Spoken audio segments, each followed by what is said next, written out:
Compton is crazy. I travel a lot, and I tell people I'm from Compton, and I don't like that the first thing people bring up is Boys in the Hood. Like, is it still ghetto like Boys in the Hood? I'm like, no. How does Compton have a reputation that's 30 years old? You know what you didn't see in Boys in the Hood? Whole Foods. I mean, we still ain't got one. So lay away, you know? Compton has this reputation, man, about gang violence. When you think of Compton, you think gang violence, and people don't even know the history of it. So it bothers me. I gotta tell people, you know? The Bloods and the Crips were not the first gang in Compton, you know? Because in the 1950s, Compton used to be an all-white suburb, you know?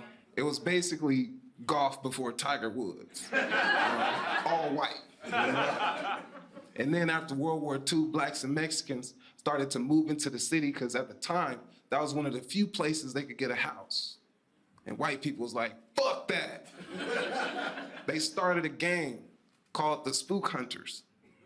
Yeah, that's how flagrant they were with their gang name.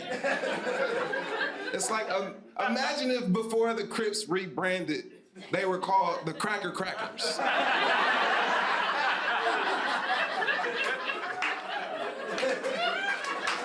It's crazy, bro.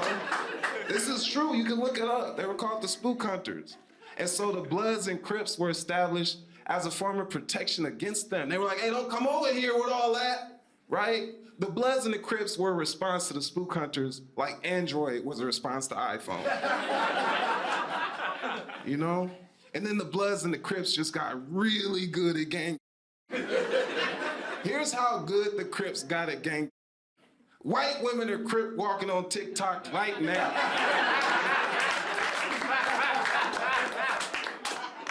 You know what I'm saying? Spook Hunters couldn't compete with that type of influence. So they formed a whole new gang called the Police.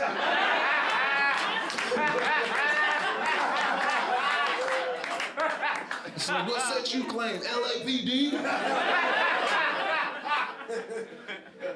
It's wild, boy. It's wild. I don't like that that's the history. That's why I want to rewrite it, you know? It's my dream to do stand-up, but it's also my dream to do movies. I want to be like John Singleton if he did stand-up, right? And I want my first movie to be called White Boys in the Hood. Starring Ben Affleck and Matt Damon. You know? I want to recreate all those famous scenes. You know the one where Ricky get killed in the alley?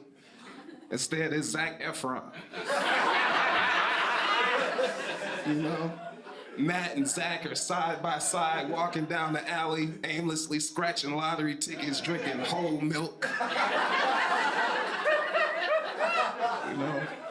Matt sees out of the corner of his eye a red car at the end of the alley. The window cracks. It's Ben Affleck in there. And he got the shotgun, right? Cue the saxophone.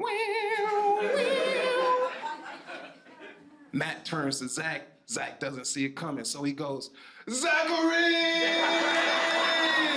Boom! Zach goes down. Then out of nowhere, Jack Black pull up in the Subaru. Oh, good! This is gnarly. He scoop his body up, take him to his mom's house, dump him on the couch. She starts screaming hysterically, oh my God, what are you doing? What did you do? He just got a scholarship to play lacrosse. You know? Then you see the end credits, right? White Boys in the Hood. Written by Jay Snow. Directed by Tyler Perry.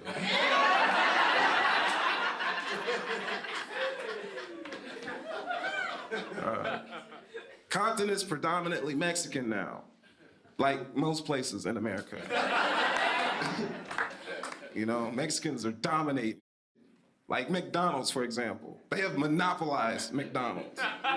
You can't go to a McDonald's in the city without hearing, welcome to McDonald's, I'm gonna take your order, please. Let me get a Big Mac. Oh, Big Mac. No cheese. Sin queso.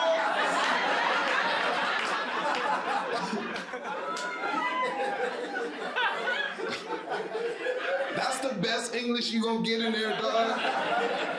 The cashier is the one who speaks the best English. Look, go to a McDonald's.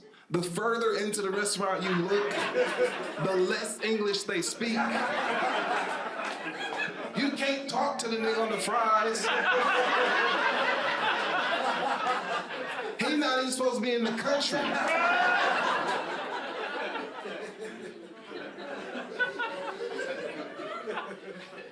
I could say this because I'm half Mexican. I'm not, but let's pretend. I did have a Mexican family though, right? Again, blacks and Mexicans in Compton, right? Here's how I met my Mexican brother. I was 5 years old. I just got my first bike. My Mexican brother's name is Debo, right? So, I know, right? It's his street name, and you'll see why in a second. I get my first bike, I ride it down to the end of the block where their house is. Debo is on the porch. Debo sees me, he goes, "Hey, give me your bike, punk." And I was like, "No." And he was like, "All right."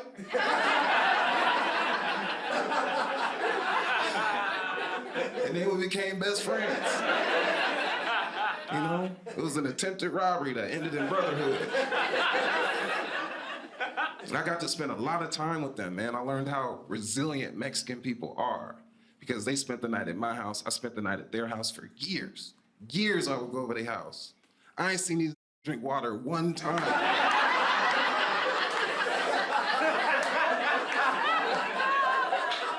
Coca-Cola every day.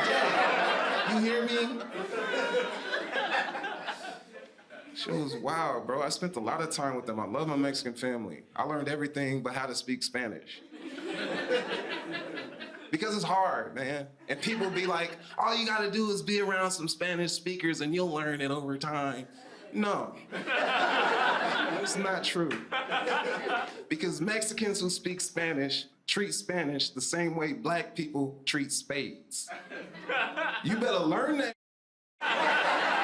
Because I'm not about to teach you. If you don't know, just sit down.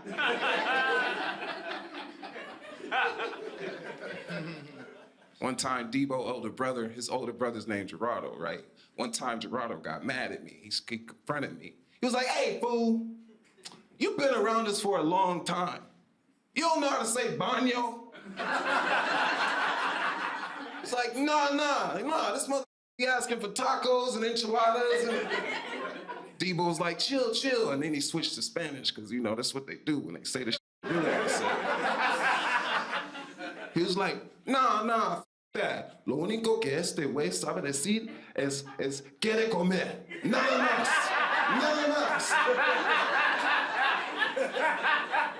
Which basically means, I know I had a burrito in the fridge. And I think this took it.